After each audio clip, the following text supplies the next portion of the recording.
ఇక్కడుండే అన్ని వస్తువులకి కొన్ని కథలుంటాయి. ఆ కథలు వెనక కొన్ని జ్ఞాపకాలు ఉంటాయి.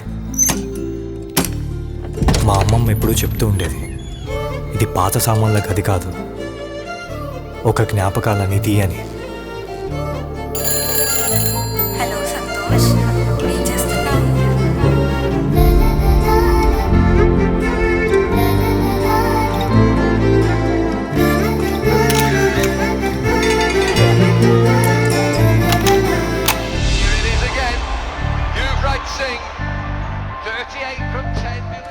ఇవి నేను దాచుకున్న వస్తువులు కాదు, పోగు చేసుకున్న జ్ఞాపకాలు.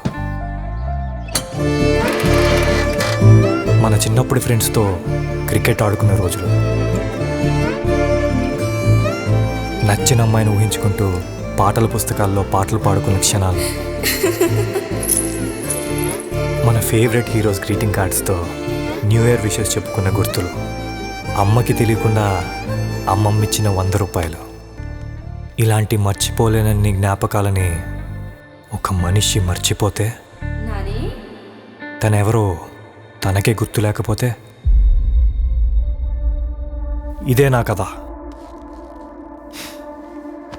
కలిసి గుర్తు చేసుకుందాం ఈ వేసవి సెలవుల్లో.